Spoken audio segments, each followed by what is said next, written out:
जो चुकाया ना जा सके उसे एहसान कहते हैं। जो चुकाया ना जा सके उसे एहसान कहते हैं, और जो सबको बदल दे उसे इंसान कहते हैं। जो सबको बदल दे उसे इंसान कहते हैं। किताबों में तो बहुत लोगों ने लिखा है, किताबों में तो बहुत लोगों ने लिखा है, जो बाबा साहब ने लिखा है उसे संविधान कहते हैं, उसे संविधान कहते हैं। साथियों, अब मैं मंच को आहिस्ता आहिस्ता पुनः आगे बढ़ाते हुए हमारे बीच में माननीय दीपांकर बौद्ध साहब जी उपस्थित हैं। मैं उनका स्वागत करते हुए मंच पे बुलाना चाहूँगा और उनके विचारों से आप सभी लोग परिचित होंगे। ये आजमगढ़ से चलकर हमारे बीच में आए हुए हैं परम आदरणीय माननीय दीपांकर बौद्ध साहब। महाकारुणिक भगवान गौतम बुद्ध, महाराजा सम्राट अशोक, पूज्य छत्रपति शाहू जी महाराज, पूज्य नागारिक धमपाल जी, परम पूज्य बाबा साहब डॉक्टर भीमराव अम्बेडकर को नमन करते हुए पूज्य भिक्षु संघ को वंदन तथा यहाँ उपस्थित सभी धम्मबंधुओं बहनों को नमो बुद्धाय, जय भीम।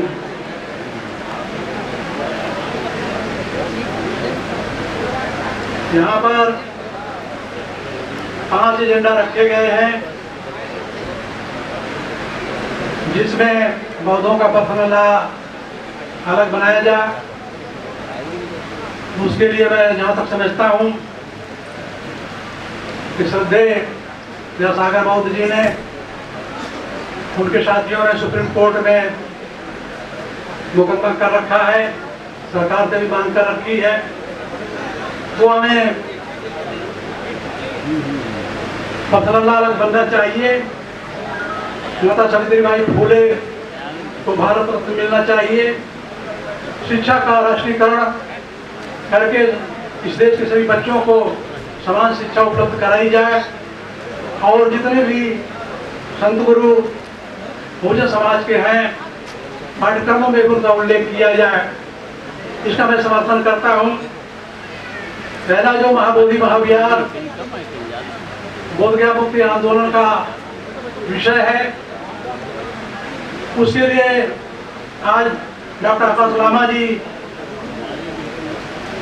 यहाँ पर विषय वक्ता के रूप में यहाँ आमंत्रित थे, मुख्य वक्ता के रूप में, लेकिन उनकी माता जी 90 साल की हैं और इनकी स्थिति बहुत गंभीर हो जाने के कारण उनको अस्पताल में रखना पड़ा है, जिसकी वजह से आपके बीच में वो उपस्थित नहीं हो सके। कल उन्होंने मुझे फोन किया कि उस कार्यक्रम में आप चले जाइए और मेरा संदेश वहां दे दीजिए। तो मैं तो ऐसे भी इस कार्यक्रम में आने वाला था और आज आजमगढ़ से 15 लोग हमारे साथी आए हैं। तो बोध गया का जो मामला है उसके बारे में भक्त श्रद्धा मित्र ने काफी विस्तार से बताया। 2023 से लामा जी ने वहां शुरू किया है और 12 फरवरी 25 को महाबोधि विहार के सामने गोलंबर में आमरण अनशन शुरू हुआ और उस आमरण अनशन में 6 भिक्षु और 9 शामिल उपस्थित हुए थे, जिसमें 4 भिक्षु तो बिल्कुल खाना पानी बिल्कुल पानी भी नहीं पीते थे। उनकी स्थिति बिगड़ी और फिर सरकार के ध्यान में आया। 15 दिन बाद 27 फरवरी को अपर गृह सचिव बिहार सरकार के अनिमेश पांडे ने बुलाया, वार्ता हुई और इस बात से वो सहमत हुआ कि आपकी मांगे उचित हैं, इसका जो है इसको हम लोग ठीक करेंगे, आपकी बातें पूरी करेंगे, लेकिन लंबी प्रक्रिया इसको पूरा करने में समय लगेगा। लामा जी उनके प्रतिनिधिमंडल ने कहा कि आप जितना समय लगे ले लीजिए, लेकिन इस काम को आप करिए। उसने कहा कि आप भूख हड़ताल खत्म कर दीजिए। तो कहा कि हमें आप हमारा बुद्ध विहार दे दीजिए, हम भूख हड़ताल खत्म कर अपने घरों को चले जाएंगे। वहां मीठी मीठी बात किया और रात को 12 बजे जो है भारी फोर्स लगा करके वहां पर भूख हड़ताल में बैठे लोगों को उठा करके ले जाके बोध गया के मेडिकल कॉलेज में डाल दिया। दूसरे दिन 28 तारीख को ही बोध गया में आंदोलन शुरू हो गया। आंदोलन में जब वहां शुरू हो गया तो वहां का अधीक्षक के सिन्हा था, वो बिल्कुल घबरा गया। उसने कहा कि आंदोलन होगा तो फिर बहुत समस्या हो जाएगी। उसने डीएम से बात किया, लामा जी से बात किया और प्रशासन से पूरा बात करने के बाद लामा जी ने कहा हमें कोई जगह दे दीजिए, हम तो ये बैठे थे उठा के यहाँ लाए हैं तो हम यही आंदोलन करेंगे। तो फिर वो 2 महान की जगह बोध गया में मिली, जो हाईवे है पटना कलकत्ता वाला, उस जगह पर जगह मिली। वहां पर जो है उसको साफ सुथरा करके आंदोलन चला। और वहां जो रात में उठाया गया था आंदोलनकारियों को, उसको वीडियो उसका जो है मंटू जी करके एक जो है समता विचार मंच के उन्होंने डाला। पूरे देश में संदेश गया, जंगल की आग की तरह से फैला और पूरे देश से लोग वहां जुटना शुरू हुए। और दिन प्रतिदिन हजारों लोग आते जाते थे। वहां पर जो चाहिए खाने पीने की सामग्री, जितना भी संसाधन चाहिए था पूरे देश ने दिया। बढ़ते बढ़ते आंदोलन जो है 12 मई को बुद्ध पूर्णिमा के दिन इतने लोग आए बोध गया में कि वहां जो है लोग दर्शन नहीं कर पा रहे थे भगवान बुद्ध का।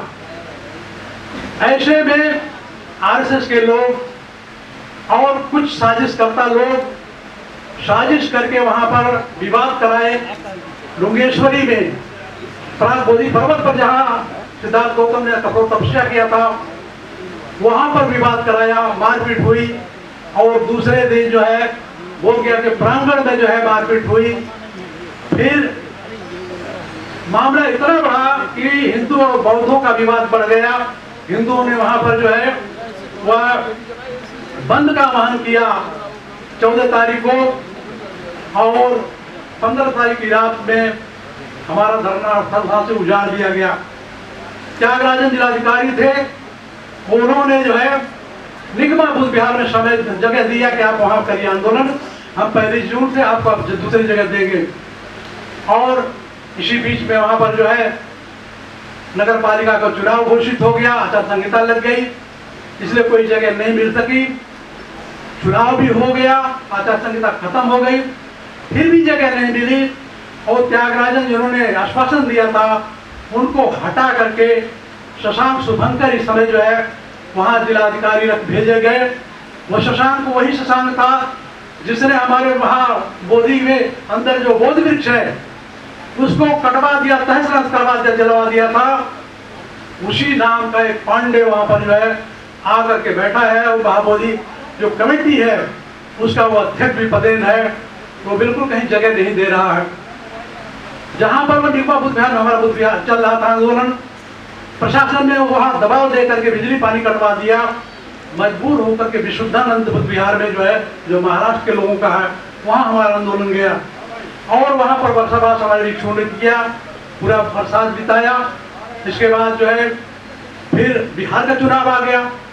फिर जो वही आचार संहिता, उसकी आचार संहिता खत्म हुई और 19 नवंबर को जो है वहां से बुद्ध विहार के अंदर से निकाल करके आंदोलन हमारे धर्मप्रकाश भारती जी जिनकी जमीन है उसके सामने सड़क और जमीन के बीच में जो जगह थी वहां पर चीवरदान का कार्यक्रम हुआ। चीवरदान के कार्यक्रम के बहाने वहां पर 20 तारीख से फिर धरना प्रदर्शन शुरू कर दिया गया। प्रशासन ने बहुत दबाव दिया। भारती जी ने कहा हमारी जमीन है, इसमें आप करिए। तब से वहां चल रहा है, 530 दिन आज हो गए। तो इस तरह से आंदोलन चल रहा है निरंतर। लेकिन वो जो कैसे वो हमारा आंदोलन जो है डिरेल हुआ, कैसे पटरी से उतार दिया गया, वो हमारे उत्तर प्रदेश का एक स्ट्रामलेर है जो आपके बीच में भी आया था कुछ दिन पहले और फिर आने वाला है। तो उससे आप जो है नाम नहीं ले रहे हैं, तो आप लोग सजग रहिएगा कि वह आदमी बिल्कुल पटरी से उतार दिया आंदोलन को। आंदोलन को उतारने के बाद वहाँ इस तरह से जगह हमें नहीं मिल रही है, इधर उधर भटकना पड़ रहा है। तो इस तरह की स्थिति है हमारी जो है। फिर एक कॉल करके 26 जून को वहाँ पर जो है गोलंबर में जहाँ उठाया गया था वहीं पर भूख हड़ताल जो है एक दिन का किया गया। मैं भी गया था, भारती जी भी गए थे। तो वहाँ एक दिन का भूख हड़ताल किया गया और 27-28 वहाँ जो है बुद्ध गया आंदोलन की राष्ट्रीय कमेटी की जो है बैठक हुई। उस बैठक में निर्णय लिया गया कि सभी प्रांतों में जो है हमारी जो है एक यूनिट बनाई जाए 25 लोगों सदस्यों की, और वह प्रांत जो है हर जिलों में जो है समितियां बनावे, जिले तहसीलों बनावे। इस तरह से व्यापक विस्तार करके इस आंदोलन को बढ़ाया जाए। उस क्रम में मैं धर्मप्रकाश भारती जी से निवेदन करता हूँ, आपके बहुत लंबे हाथ हैं, तो उत्तर प्रदेश बहुत बड़ा हमारा है प्रदेश है, 75 जिलों का है। तो इसमें कम से कम आप जो है एक प्रांतीय कमेटी का गठित करा दीजिए ताकि उत्तर प्रदेश हमारा जो है पीछे न रह जाए। अभी केवल महाराष्ट्र, वहाँ राजस्थान से, मध्य प्रदेश से 2 जगह से कमेटी बनी है, तीसरी कमेटी नहीं आई है। तो कमेटी बने और आगे जो है वो वहाँ दिल्ली में जो है 10 तारीख को जंतर मंतर पर एक दिन का हमारा वहाँ धरना रखा गया है। और उस धरना में मैं यहाँ जो भिक्षु लोग बैठे हुए हैं, आप सबसे मेरा अनुरोध है उस धरना में आप लोग जो है जाएं। और दूसरे दिन जो है 11 को सुप्रीम कोर्ट में हमारा मुकदमा तारीख है, तो दूसरे दिन उसमें वहाँ भी आप सम्मिलित रहें, वहाँ दिखावें जजों को कि हमारा मामला हम यहाँ आए हैं। तो इस तरह से आंदोलन को हमें आगे बढ़ा करके वो हमें लेना, एक तरफ तो हम सड़क पर लड़ रहे हैं, दूसरी तरफ सुप्रीम कोर्ट भी मामला है। तो इस तरह से इस लड़ाई को निरंतर जारी रखे हुए हैं। और किसी भी आंदोलन का जब तक आप इतिहास नहीं जानेंगे, जब तक उस जगह को नहीं जानेंगे, उसका इतिहास, आंदोलन के इतिहास को नहीं जानेंगे, आंदोलन हमारा जो है तेज नहीं हो पाएगा। तो उस क्रम में मैंने एक किताब है जो है महाबोधि महाविहार बुद्धगया मुक्ति आंदोलन, एक किताब लिखा है जिसमें 1891 से लेकर के और 10 मार्च 26 तक का जो है पूरा इसमें क्रमबद्ध उल्लेख किया हुआ है। और इसको जो है इसकी कीमत जो है 130 रुपये है, लेकिन ये केवल आपको 100 रुपये में जो है वहाँ रिसेप्शन में आपको मिल जाएगा। एडवोकेट धमीर जी जो है आपको उपलब्ध करा देंगे, इसको आप जरूर ले लीजिए। ये पैसा कमाने के लिए नहीं लिखा गया है, इस आंदोलन को जन जन तक पहुँचाने के लिए लिखा गया है। तो इस किताब को आप जरूर ले लें, पढ़ें और इसको जो है आगे बढ़ाओ। ये इतना लोकप्रिय हो रही, पूरे देश में किताब जा रही है। इसका इंग्लिश अनुवाद भी हो रहा है कलकत्ता में, इंग्लिश में भी छपेगी, इंग्लिश में छपेगा, निकलेगा। तो इस किताब को लीजिए, पढ़िए और इस आंदोलन में शरीक होकर के इसको आगे बढ़ाइए। वो हमारी धरोहर है, वो हमें मिलना चाहिए, वो मुक्त होना चाहिए। इसके लिए हम सबको निरंतर लड़ना पड़ेगा। मैं 1993 से जो है अनाकारी भंपाली जी जो आंदोलन किया 1891, उसके 100 साल बाद सोई सताई जी ने जो जापान से आंदोलन किया, और 93 से मैं उस आंदोलन में हूँ। और यह आंदोलन जो है 25 साल बाद फिर जो है सोई सताई जी के 25 साल बाद ये आंदोलन चल रहा है और निरंतर जारी रहना चाहिए। यही अपील करने के लिए आया हूँ। मैं आपका जो है वो फिर तो पूरे आप लोगों को जो लोग उदाहरण जय भी।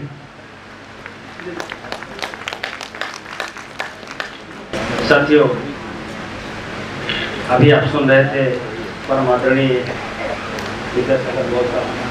गुरुचरण साहब जी को। अब मैं अगले वक्ता के रूप में परम आदरणीय गुरुचरण गौतम साहब जी, जो रेलवे कर्मचारी हैं, रेलवे रिटायर्ड रेलवे कर्मचारी हैं, उनका स्वागत करते हैं। वो आए। परम आदरणीय गुरुचरण गौतम साहब। प्रातः स्मरणीय परम पूज्य बोधिसत्व बाबा साहब डॉक्टर भीमराव अम्बेडकर जी, बहुजन समाज में पैदा हुए सभी संत गुरुओं महापुरुषों को सादर नमन करते हुए इस सभागार में जितने भी धम्म उपासक भिक्षु संघ जो है उन सबको नमो बुद्धाय, बंदामी और जय भीम। ये लड़ाई बहुत लंबे समय से चल रही है। इस लड़ाई की शुरुआत 1848 से हुई और इस लड़ाई को महात्मा फूले ने लड़ा। इस लड़ाई को आज जिनके हम आरक्षण दिवस के रूप में जो हम मनाने जा रहे हैं, साहू जी ने लड़ा, इस लड़ाई को परम पूज्य बाबा साहब ने लड़ा, इस लड़ाई को मानवर काशीराम जी ने लड़ा। लेकिन मैं कहना चाहूंगा कि जो बाबा साहब ने एक नारा दिया था कि अगर मैं 2 वर्ष जिंदा रहा तो इस भारत को बौद्ध में कर दूंगा, इस लड़ाई को, धम्म की लड़ाई को लड़ने के काम उत्तर प्रदेश में ही नहीं पूरे भारत में अगर कोई कर रहा है तो उस शख्सियत का नाम धर्म प्रकाश भारती है। ये हमारे लिए सौभाग्य की बात है कि हमारी ऐसी धरती पर पैदा हुए। मैं भी उसी जनपद का वासी हूँ आज, हालांकि वो जनपद अलग है फिरोजाबाद, लेकिन उसी की तहसील होती थी कभी। लेकिन हमारा ये सौभाग्य है कि उसी मंडल में मैं भी निवास करता हूँ। ऐसा त्याग करने वाले बहुत कम लोग होते हैं जो अपने राजनीतिक त्याग को त्याग दे, अपनी सुख सुविधाओं को त्याग दे और गली गली में लोगों को धम्म से जोड़ने का काम करे। इसके लिए मैं उनको साधुवाद करता हूँ और दिल की गहराइयों से उनकी भूर मैं जो है समाज में ये बात पहुंचाने का काम करता हूँ। मेरे दोस्तों, मेरे अनुरोध पर जो लखनऊ से, औरैया से, कन्नौज से, फरकाबाद से, आगरा से और भी कई जगहों से जो लोग आए हैं, मैं उन सबका ऋणी हूँ, उनको साधुवाद करता हूँ। साथ ही मैं बताना चाहता हूँ, मैं 4 लाइनों के साथ जो है साहू जी महाराज को जो है श्रद्धा सुमन अर्पित करूंगा। उसके बाद मैं अपनी बात शुरू करूंगा कि यूं तो जीने को सब लोग जिया करते हैं, नाम मरने का फिर भी लिया करते हैं। मरने को मरते हैं हजारों, लेकिन नाम उनका है जो मरने के बाद जिया करते हैं। मेरे मित्रों, मेरी बहनों, ये साहू जी महाराज ने कहा कि अगर आप जातियों में बटे रहेंगे तो आप जीवन में कभी उन्नति नहीं कर सकते। दूसरे लोग जो दुश्मन है वो इसी बात का लाभ उठाता है। हमारे बहुजन समाज में पैदा हुए लोग जिनके बच्चे IAS बन जाते हैं, जिनके बच्चे PCS बन जाते हैं, जिनके बच्चे फोर्सेस वगैरह वगैरह में चले जाते हैं, वो अपने बच्चों के लिए उस समाज की लड़की को अपने घर में ले आते हैं जिनका नाम लेना मैं उचित नहीं समझता। क्या हमारे बहुजन समाज में पैदा हुए आपको ये छोटे और बड़े की बात कहकर आपको जो बांट दिया गया, बाबा साहब ने 1936 में कहा, 42 में कहा, 47 में कहा कि जाति पर गर्व करना आपके विनाश का कारण होगा। मेरे मित्रों, मैं आपको बताना चाहूंगा कि विधानिक रूप से विधवा के पुनर्विवाह को मान्यता देने का काम साहू जी महाराज ने किया। मैं आपको बताना चाहूंगा कि इस भारत वर्ष में सबसे पहले अछूतों के लिए और बैकवर्ड पिछड़ों के लिए छात्रावास खोलने का काम किसी ने किया तो उनका नाम साहू जी महाराज था। साहू जी महाराज ने आपसे कहा था कि अपने संस्कार स्वयं करिए, धार्मिक संस्कार के लिए किसी दूसरे को मत बुलाइए। लेकिन आज तक मैं देखता हूं कि आज तक हम लोग इस पर खरे नहीं उतरे हैं। मेरे दोस्तों, उन्होंने निःशुल्क शिक्षा का अभियान शुरू किया।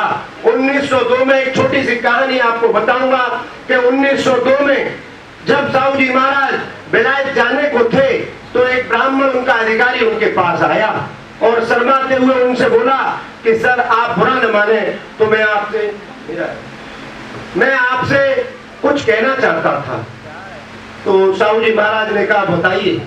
तो उसने कहा कि मैं आपको बताना चाहता हूं कि आपके आवा साहब और आपके दादा राजा राम जी विलायत गए थे और उनकी मृत्यु तो राजा राम जी की विलायत में हुई थी। मैं आपसे अनुरोध करता हूं कि आप ब्राह्मणों का श्राप लेकर विदेश न जाएं। तो साहू जी महाराज ने कहा कि भाई अधिकारी ये बताइए कि आपने अपनी बात कह ली ठीक, लेकिन मुझे ये बताइए कि मेरे बाबा जो दादा राजा राम जी ब्राह्मणों का आशीर्वाद लेकर विदेश गए थे। आप लोग इस बात पर थोड़ा ध्यान दें, ताली बजाने के लिए नहीं, जो मैं कहना चाह रहा हूं उस पर ध्यान देंगे तो मैं समझता हूं कि बहुत आपको कुछ मिलेगा। उन्होंने कहा लेकिन उनका आशीर्वाद लेने के जाने के बावजूद भी उनकी मृत्यु विदेश में ही हो गई, लेकिन मैं किसी का आशीर्वाद लेकर नहीं जाऊंगा। और वो 2 जून 1902 को लंदन में पहुंच गए सकुशल और वहां से 18 सितंबर को, शायद 1 सितंबर को वापस 1902 को भारत में आ गए। उन्होंने लंदन में ही ये देखा और जो हमको 50% का आरक्षण जो दिया, उन्होंने लंदन में बैठकर, लंदन की जमायत में बैठकर, जैसे आप लोग बैठे हुए हैं, वो आंख पर देखकर, और उन्होंने वहां पर ये आदेश पारित किया। मेरे दोस्तों, आज ये ऐसा मौका है कि जो हमारे आरबीएम ने ये प्रस्ताव रखे हैं कि आप देखते हैं कि एक ईसाई के चर्च को ईसाई मेंटेन करता है, उसका प्रबंधक, उसका अध्यक्ष ईसाई होता है, गुरुद्वारे का सरदार होता है, हिंदू मंदिर का हिंदू ब्राह्मण या पुरोहित होता है, लेकिन मेरे दोस्तों जैनियों का जैन मुनि होता है। तो फिर हमारे जो बौद्ध विहार है, माँ बौद्ध विहार, उसका भी संचालन एक बौद्ध के हाथ में क्यों नहीं दिया जाता?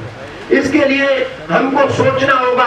और बाबा साहब ने जो बात कही थी, इधर चिलमन से हम जाके, उधर चिलमन से तुम जागो, लगा दो आग चिलमन में, न हम जाके न तुम जागो। ये दीवार आपको खत्म करनी होगी, क्योंकि ये कहानी आपको ये प्रेरणा देती है कि साहू जी ने 1902 में, आज से 124 साल पहले ये निर्णय लिया कि ब्राह्मण का श्राप हमारा कुछ नहीं बिगाड़ सकता। हमारी बहन एक यहाँ शीला भारती ने बोला था कि हमको महिलाओं को लेकर आना चाहिए। जो लोग दूर से आए हैं उनकी समस्या हो सकती है, लेकिन हमारे जो लखनऊ के साथी हैं, जो लोकल हैं, उनको अपनी पत्नियों को साथ में लेकर आना चाहिए। मुझे ये मौका दिया, मैं साधुवाद करता हूँ। जय भीम, नमो बुद्धाय। और फिर कहूंगा कि बना नहीं जो दीप अभी तक, वो दीप बनाने निकला हूँ। इस नफरत की आंधी में प्रेम का दीप जलाने निकला हूँ। ये कारवां भारती लेकर चल रहे हैं, और उन भारती का ये सिद्धांत है कि प्रेम का गीत, प्रेम का दीप घर घर पहुंचाना चाहते हैं। आओ और हम उनका साथ दें। जय भीम, नमो बुद्धाय। संचालक जी को बहुत बहुत साधुवाद, और भारती जी की पूरी टीम को बहुत साधुवाद, और विशेष रूप से हमारे 75 जिलों से और अन्य राज्यों से आए हुए हैं, उन सबको मैं पुनः एक बार जय भीम कहता हूँ। धन्यवाद, साधुवाद। साधु साधु साधु। साथियों, मैं पूरी टीम की तरफ से आपसे, वक्ताओं से ये कहते हुए कि छोटी सी बात पर कोई शिकवा न करना। छोटी छोटी बात है वो हम लोगों की त्रुटियां, छोटी सी बात पर कोई शिकवा न करना, और कोई भूल हुई हो तो हमें माफ करना। नाराज तब होना जब दोस्ती तोड़ देंगे हम, क्योंकि ऐसा तभी होगा जब हम ये दुनिया छोड़ देंगे। साथियों, बिना देरी के समय का ध्यान रखते हुए इस कार्यक्रम में लखनऊ से बहुत सारे लोगों को आमंत्रित कर इस हॉल में बुलाने का जो श्रेय जाता है हमारे परम श्रद्धेय डॉक्टर राम सजीवन जी, डॉक्टर अंबेडकर एकता मंच के अध्यक्ष जी हैं। मैं उनसे अनुरोध करूंगा कि समय का ध्यान रखते हुए अपनी बात रखें। परम श्रद्धेय इंजीनियर राम सजीवन जी। संचालक महोदय को बहुत बहुत साधुवाद। बहुजन समाज में जन्मे सभी महापुरुषों को नमन करते हुए आज इस कार्यक्रम में उपस्थित हमारे मुख्य अतिथि और इस पंडाल में बैठे हुए सभी साथियों को जय भीम, नमो बुद्धाय। साथियों, बहुत सारे वक्ताओं ने बहुत अच्छी बात कही है। इस कारवां को हम सब लोग मिलके आगे बढ़ाने का काम करेंगे। ये आज संकल्प लेने की जरूरत है, मन में ठानना है। जब तक हम सब लोग संकल्पित नहीं होंगे, समाज में बदलाव नहीं आएगा। इन्हीं शब्दों के साथ अपनी बात को समाप्त करता हूं। जय भीम, नमो बुद्धाय। बहुत बहुत धन्यवाद सर। अब मैं अगले वक्ता के रूप में परम पूज्य बाबा साहब का स्मरण करते हुए मैं डॉक्टर जगजीवन बौद्ध जी को अनुरोध करूंगा कि वो आए, लखनऊ से है। भाई संचालक महोदय को बहुत बहुत साधुवाद। जैसा कि ज्ञात है कि आज इस प्रांगण में ये राष्ट्रीय बौद्ध महासभा की दूसरी बड़ी रैली है, मतलब इसको हम रैली कह रहे हैं इसलिए कि पिछले अनुभव को देखते हुए एमएलसी साहब ने एक प्रयास किया और हम लोगों ने उनका सहयोग किया और ये आज आपके सामने स्थिति है। तो सर्वप्रथम मैं पूज्य भिक्षुगण एवं छत्रपति साहू जी महाराज जी को कोट कोट नमन करते हुए और आरबीएम के समस्त पदाधिकारियों का लखनऊ की सरजमी पे भरपूर अभिनंदन, स्वागत। मैं समझता हूं कि माननीय एमएलसी साहब आज जिस मुकाम और जिस आंदोलन को लेकर निकले हैं, निश्चित तौर पर इस आंदोलन की जरूरत बहुत ही सही अवसर पर है, क्योंकि राजनीतिक और तमाम ऐसी गतिविधियों से हमारा समाज कहीं न कहीं धोखा खाता हुआ अपनी इस मंजिल को चूक चुका है।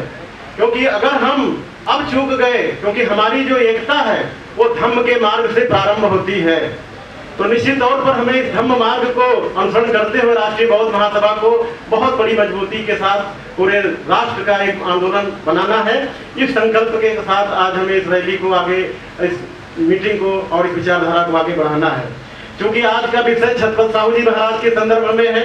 सब जानते हैं कि अगर छत्रपति साहू जी महाराज अपने राज्य को प्रजातंत्रात्मक तरीके से जो सबको भागीदारी दी थी और समानता, आरक्षण और इत्यादि का जो उन्होंने अपने राज्य में सबसे पहले स्थापित किया था, तो निश्चित तौर पर बाबा साहब जो है आगे चल करके हम लोगों के मसीहा बने, तो ये नहीं हो पाता।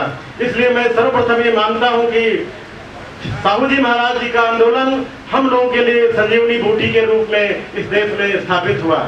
अब हम लोग कहीं न कहीं आरक्षण के बल पर संवैधानिक ताकत से अपने आप को आत्मनिर्भर महसूस करते हुए देख रहे हैं, लेकिन गलती होती जा रही है कि हम लोग जो मार्ग समाज के लिए, अपने लोगों के लिए, बहुजन समाज के लिए करना चाहिए था, उसमें हम लोग कंजूसी करते आए हैं। तो कहीं न कहीं आज आवश्यकता इस बात की है कि परम पूज्य बाबा साहब ने हमको कहा था कि पे बैक टू सोसाइटी, अर्थात अपने पैसे का, अपने समय का कहीं न कहीं सहयोग और भागीदारी संपूर्ण समाज को देने की जरूरत है, तब जाकर के हम लोग अपने इस समाज को सशक्त और मजबूत देख पाएंगे। तो मैं ज्यादा समय न लेते हुए, क्योंकि लखनऊ में आज आप सब लोग का अभिनंदन है, स्वागत है, और ये निश्चित है कि आज लखनऊ में जो भागीदारी मिली, ये हमारे समस्त आरबीएम समाज के लोगों का, पदाधिकारियों का बहुत बड़ा योगदान है कि उन्होंने हमें महत्वपूर्ण माना और आज हमारे यहाँ सहकारिता भवन में कार्यक्रम संपन्न हुआ। बहुत बहुत साधुवाद। जय भीम, जय भारत। बाबा साहब अमर रहे, बाबा साहब अमर रहे, मानवर काशी राम साहब अमर रहे, मानवर काशी राम साहब अमर रहे। जय भीम, जय भारत, जय संविधान। बहुत बहुत साधुवाद सर। अब आप सभी लोग बिल्कुल धैर्य का परिचय देते हुए आज की इस धम्महाल में हो रही सभागार में अध्यक्षता के साथ साथ विशेष वक्ता के रूप में हमारे परम आदरणीय माननीय राजा रमन आनंद साहब जो उपस्थित हैं, और मैंने उनसे बहुत पहले अनुरोध किया था, लेकिन हमें प्रोटोकॉल के तहत जैसे सीरियल से लोगों को बुलाना था, वो मेरे से त्रुटि हो रही थी, इसलिए मुझे उनको रोकना पड़ा। तो मैं परम आदरणीय राजा रमन आनंद साहब जो पूर्व हमारे राज्य मंत्री भारत सरकार रह चुके हैं और अलीगढ़ से बिलोंग करते हैं और राष्ट्रीय बौद्ध महासभा के कोऑर्डिनेटर महोदय हैं, मैं उनसे अनुरोध करता हूँ अपनी बात करके। बहुत बहुत साधुवाद। हमारे बहुत ही कुशल संचालक और राष्ट्रीय बौद्ध महासभा के उत्तर प्रदेश इकाई के मुख्य महासचिव भी हैं आदरणीय सरोज कुमार जी। आज लखनऊ के इस चौधरी चरण सिंह सहकारिता भवन के महत्वपूर्ण प्रतिष्ठित सभागार में मंच पर उपस्थित हमारे सभी बहुत ही सम्मानित और महत्वपूर्ण अतिथिगण, जिसमें खास करके मैं जो हमारे इस संस्था के जन्मदाता हैं, इसके निर्माता हैं और इसके आज मार्गदर्शक हैं, माननीय धर्म प्रकाश भारतीय बौद्ध जी, हमारे वर्तमान में इस संस्था के राष्ट्रीय अध्यक्ष माननीय बीएस बौद्ध जी, जो राष्ट्रीय अध्यक्ष होने के नाते वो आज उत्तर प्रदेश की इस इकाई के द्वारा जो ये स्टेट कन्वेंशन है उसमें सादर आमंत्रित हैं, मंच पर मौजूद हैं। हमारे बीच में माननीय दयासागर बौद्ध जी हैं जो बहुत ही परमानेंट डिग्नेटरी हैं, आप हम सब लोग परिचित हैं। और दूसरे हमारे सरकार की तरफ से जो माननीय विश्वनाथ जी जो सरकारी मेहमान हैं उनका और सभी भाइयों का, अपने अतिथियों का जो मंच पर मौजूद हैं उनका स्वागत करते हुए, उनका अभिनंदन करते हुए, सामने बैठे हुए हमारे सभी विद्वान माताएं, बहनें, साथियों, हालांकि आज का ये उत्तर प्रदेश का स्टेट कन्वेंशन पूरी तरह से राजर्षि छत्रपति साहू जी महाराज जी के लिए डेडिकेटेड है, जैसा कि आप काफ़ी देर से सुन रहे हैं। बाकी और जो हमारे आज की चर्चा के बिंदु हैं, मैं ज़्यादा समय नहीं लूँगा क्योंकि कई महत्वपूर्ण हमारे वक्ता हैं जिनको जाना भी है, तो बहुत शॉर्ट में मैं आपको आउटलाइन देते हुए, तो जो भी ये 5 आज की डिस्कशन के लिए हमारे बिंदु हैं, तो कोशिश इसमें उत्तर प्रदेश के साथियों ने की है कि उन्हीं साथियों को इसमें विशेष तौर से आमंत्रित किया जाए जो इन बिंदुओं पर कुछ कर रहे हैं।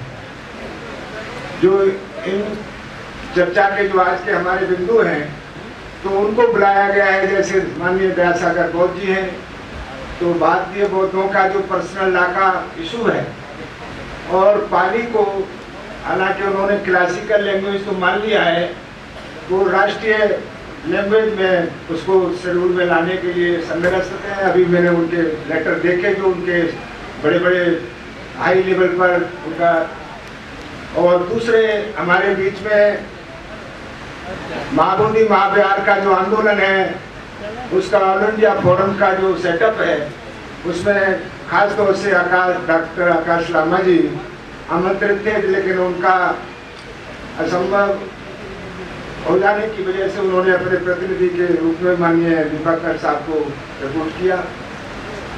तो ये जो भी सब बिंदु हैं, लेकिन इसके बावजूद भी मैं इस बौद्ध महासभा का, राष्ट्रीय बौद्ध महासभा का संयोजक होने के नाते राष्ट्रीय स्तर पर 12 राज्य, हालांकि मेरे जुम्मे हैं और मेरे अलावा भी चूँकि राज्य ज़्यादा हैं, तो हम तीन राष्ट्रीय कोऑर्डिनेटर हैं, जिसमें 2 कोऑर्डिनेटर दूसरे राज्यों को देखते हैं।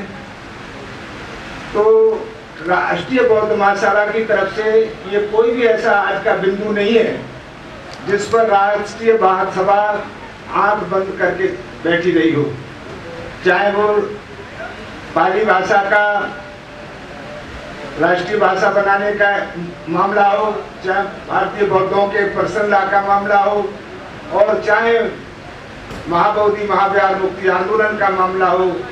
तो फ्रॉम द वन डे राष्ट्रीय बौद्ध महासभा ने पैसे से, यानी धन से, तन से, मन से, हर तरीके से कई, मेरे ख्याल से अभी तक जो सभा सम्मेलन हुए, धरना प्रदर्शन हुए, मेमोरेंडम दिए गए, सब जगह राष्ट्रीय बौद्ध महासभा का उसमें पार्टिसिपेशन रहा है। तो ये मैं आप साथियों की जानकारी के लिए, बाकी जो और बिंदु हैं तो उन पर भी, जैसे माता सावित्रीबाई फुले को भारत रत्न दिलाने की बात है, इसमें राष्ट्रीय बौद्ध महासभा ने स्टेप लिया है, ज्ञापन दिया गया। और जो शिक्षा के राष्ट्रीयकरण की और निःशुल्क और समान शिक्षा की बात है, इस पर भी राष्ट्रीय बौद्ध महासभा आंदोलित रही है। और बाकी महापुरुषों की जो जीवनी की बात है, जो अभी हमें प्रस्तावना में माननीय संस्थापक जी ने जानकारी दी, तो उसके लिए भी हम लोग जैसे मौका लगता है तो अपनी जो भूमिका है उसको सुनिश्चित करते हैं। अब मैं एक खास बात आप लोगों के सामने और जरूर रखना चाहूँगा कि आप ये महसूस करते होंगे कि राष्ट्रीय बौद्ध महासभा, ये जो इतना बड़ा हॉल है, तो उसमें इसको सफल आयोजन अगर कहें आप, तो ये कैसे कर पाती है राष्ट्रीय बौद्ध महासभा। तो राष्ट्रीय बौद्ध महासभा का सबसे पहला तो सूत्र यही है जो अभी संस्थापक जी ने हमें प्रस्तावना में बताया था कि पहले नीड, उसके बाद desire, need into desire into strength, यानी हमारी जरूरत, हमारी चाह और उसकी ताकत, इन तीनों को जब हम लोग मिलाते हैं तभी सफलता मिलती है। दूसरा एक और बड़ा कारण इसका ये है, नो डिसिप्लिन नो डेवलपमेंट। हमारे सारे साथी आप देख रहे होंगे कि आप लोगों को अपनी जगह पर उन्होंने भोजन प्रोवाइड कराया, आपको पानी प्रोवाइड कराया, और बहुत ही खामोशी से वो इसलिए क्योंकि हम लोग डिसिप्लिन पर काम करते हैं और इनके कैडर कैंप होते हैं बाकायदे जो हमारे साथी काम कर रहे हैं। तीसरी एक और सफलता का कारण मैं समझता हूँ कि सफलता बगैर निरंतरता के नहीं मिलती है। हमारे जो प्रभारी जी हैं उत्तर प्रदेश के RS रवि, रहने वाले तो मध्य प्रदेश से हैं, लेकिन उनको इधर लगाया गया है क्योंकि उत्तर प्रदेश से भी ज़्यादा मजबूत हमारा संगठन मध्य प्रदेश का है। तो उनके पास डायरी है, सजा दिखा देंगे जरा कि वो डेली इसमें अपनी एक्टिविटीज शो करते हैं। और जब कोई आदमी आता है, कोई नहीं करते, हम सारे लोग करते हैं, जब कोई उनसे सीनियर आदमी आता है तो उसको दिखाते हैं वो कि साहब अब तक मैंने ये काम किया है। तो एक तो निरंतरता, दूसरा डिसिप्लिन, ये जो आज आप देख पा रहे हैं, तो नहीं तो लखनऊ में आज मैं समझता हूँ 10 कार्यक्रम है। आज लखनऊ के अंदर 10 कार्यक्रम है, इसके बावजूद भी आप देख रहे हैं कि ये जो आपका सहकारिता भवन का ऑडिटोरियम है, इसमें लखनऊ के अल्पसंख्यक लोग हैं। बाकी हमारे जो प्रदेश के 75 जनपद हैं, तो वहां से भी आपको जानकर खुशी होगी कि गाजियाबाद के साथी इसमें हैं, बुलंदशहर के साथी इसमें, मतलब लगभग पूरब से पश्चिम से लेकर पूरब तक के सभी जनपदों के लोग यहाँ इसमें प्रतिनिधित्व कर रहे हैं, पार्टिसिपेशन कर रहे हैं। तो अगर आप चाहते हो कि आपका मनचाहा आपको रिजल्ट मिले, तो फिर आपको थोड़ा सा राष्ट्रीय बौद्ध महासभा के साथ अपना संबंध स्थापित करना चाहिए, संपर्क में रहना चाहिए। बाकी यहाँ एक मैटर लखनऊ बहुत जबरदस्त चला, अस्थि कलश बचाओ, तो उसमें भी राष्ट्रीय बौद्ध महासभा ने मुझे खासतौर से डायरेक्शन दिया, और मैं समझता हूँ कि उसमें भी दयासागर गौर जी और कई साथियाँ उससे जुड़े हुए, भारत सिंह जी भी हैं जो हाई कोर्ट के समीक्षा अधिकारी रहे हैं। तो हम लोग 29 मई से इसको पूरी तरीके से ताकत के साथ टेकअप किए, और आज खुशी की बात है कि सरकार हमारी बात को सुनने के लिए मजबूर है। और आगे क्योंकि जो सरकारी डिसीजन होते हैं तो उनमें टाइम लगता है। बाकी मैं चूँकि समय की थोड़ी दिक्कत है तो ज़्यादा समय न लेते हुए मैं सिर्फ ये कहना चाहता हूँ कि जो बुद्धिज्म है, तो बुद्धिज्म में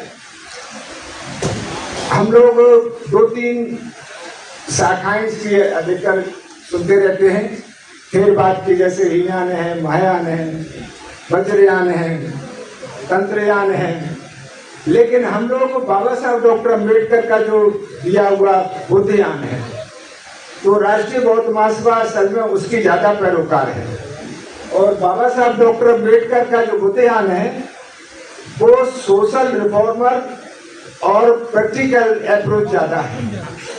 सोशल रिफॉर्मर और प्रैक्टिकल अप्रोच ज़्यादा है, और इसीलिए राष्ट्रीय बौद्ध महासभा भी इस दर्शन को स्वीकार करते हुए एप्लाइड बुद्धिज्म और एंगेज्ड बुद्धिज्म इस पर ज़्यादा काम करती है। चाहे वो किसी भी तरह का मामला हो, अगर समाज के रिफॉर्मेशन से जुड़ा हुआ है, समाज के व्यवहारिक मुद्दों से जुड़ा हुआ है, तो राष्ट्रीय बौद्ध महासभा कभी भी इसमें आपको पीछे नहीं दिखाई देगी। और यही कारण है कि आज 12 राज्यों का जैसे मेरे पास काम है, तो मैं लेह लद्दाख का तो कह सकता हूँ कि वहाँ की सिचुएशन और रहती है। अदरवाइज तो जम्मू कश्मीर से लेकर के चाहे आपका हरियाणा हो, चाहे आपका दिल्ली हो, चाहे आपका उत्तराखंड हो, चाहे आपका ये उत्तर प्रदेश हो, बिहार हो, झारखंड हो, पश्चिम बंगाल हो, ये 12 राज्यों को मैं कोऑर्डिनेट करता हूँ। तो आपको खुशी होगी कि इसी तरीके के कामयाब कार्यक्रम होते हैं। अब मैं लास्ट में आप साथियों के बीच में ये बात कहते हुए कि हमारे इस संगठन में लोग जो हैं वो नेता नहीं है, या तो धम्म सेवक हैं या फिर धम्म प्रचारक हैं। ज्यादातर हमारे जो साथी हैं वो या तो धम्म सेवक हैं या धम्म प्रचारक हैं। और दूसरे जो वरिष्ठ लोग हैं, चाहे भले ही वो हमारे राष्ट्रीय अध्यक्ष जी हों और उनसे भी बड़े चाहे हमारे इस संस्था के जन्मदाता माननीय धर्म प्रकाश भारती जी हों। हालांकि वामशिफ्ट के टाइम में तो मैं ही इनसे सीनियर था, अब ये मुझसे सीनियर है, मैं इनका जूनियर हूँ। लेकिन हम लोगों ने ये तय किया कि ये काम यही ज्यादा जरूरी है, बाकी चीजें तो बहुत कर लिए, मुझसे टाटा कर ली जाए। तो इन्होंने पहले टाटा की, उनके बाद मैं भी उनके पीछे खड़ा हो गया। तो ये अगर आप चाहते हो कि समाज में परिवर्तन आए तो कुछ मतलब उसूलों के साथ, सिद्धांतों के साथ चलना होगा। खाली चिल्लाने से उसे बात नहीं बनती है। हम लोग भी जो वरिष्ठ लोग हैं तो इसमें अगर प्रचारक नहीं है तो परिचालक तो जरूर है। मेरे ख्याल से रोडवेज के साथी थे, अभी निगम चले गए, तो परिचालक और चालक हम लोग जरूर हैं। हम लोग भी कोई नेता नहीं है, हम भी उतना ही काम करते हैं जितना ये हमारे प्रचारक करते हैं। और बाकी मुझे ये बात और ये याद दिलानी है कि बाबा साहब डॉक्टर अम्बेडकर ने बहुत सी प्रचलित किताब, प्रतिष्ठित किताब, अच्छा बैठे हुए निगम साहब, तो ये प्रचालक और परिचालक को समझते होंगे, एक टिकट बनाता है और एक गाड़ी दौड़ाता है। तो उसमें बाबा साहब ने एनिमेशन ऑफ कास्ट के चैप्टर 21 में है शायद, उसमें उन्होंने लिखा है कि हर देश के अंदर एक वर्ग होता है, विशेष वर्ग होता है। वो क्या कहलाता है? वो बौद्धिक वर्ग कहलाता है। भले ही वो सत्ता में न हो। अभी कोई पत्रकार पूछ रहा था भारती जी से, विधायक जी से, मैं तो विधायक जी कहता रहा हूँ तो इसलिए मुझे ज्यादा और टर्मिनोलॉजी नहीं आती है। तो वो पूछ रहा था कि भाई 27 का इलेक्शन है, आपका क्या इरादा है? तो हम लोग बुद्धिजीवी वर्ग के लोग बैठे हुए हैं। बौद्धिक वर्ग बाबा साहब ने बताया है एनिमेशन ऑफ कास्ट में, जिस किताब को काशी राम जी पढ़ करके फिर अपने ऑफिस ही नहीं गए, उनका जीवन ही बदल गया। तो उसमें उन्होंने कहा कि एक वर्ग, विशेष वर्ग होता है जिसे बौद्धिक वर्ग कहलाता है, जो बौद्धिक वर्ग कहते हैं। तो बौद्धिक वर्ग अगर ईमानदार है और बौद्धिक वर्ग अगर स्वतंत्र है, अपने दिमाग से सोचता है, और बौद्धिक वर्ग अगर निष्पक्ष है, तो समाज उसका विश्वास कर सकता है, समाज के लोग उस पर भरोसा कर सकते हैं।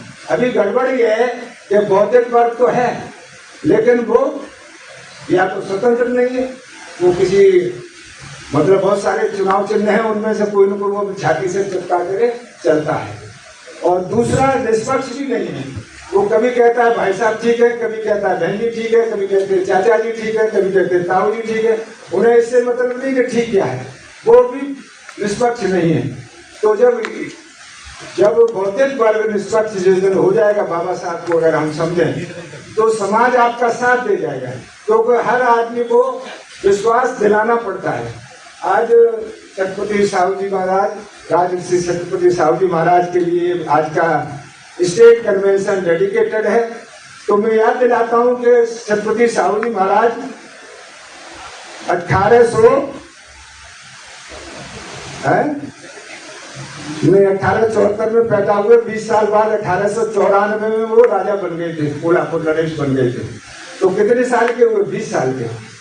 अब 20 साल का आदमी, आप मुझे बताइए कि बहुत सारे लोग तो ऐसे हैं कि उनमें अब दिखाई देंगे 20 साल वाले। अच्छा, ये हमारे साथ जो चल रहे हैं लोग, उन्हें सुधारने की कोशिश कर रहे हैं। हालांकि ये तो मेरे ख्याल से 18-20 साल के ही थे जब लग गए थे। भारती जी मुझे याद है, मेरी उम्र उस वक्त इनसे ज्यादा थी, लेकिन मुझे मालूम है जब ये लगे थे तब ये शायद 20-21 साल के ही थे।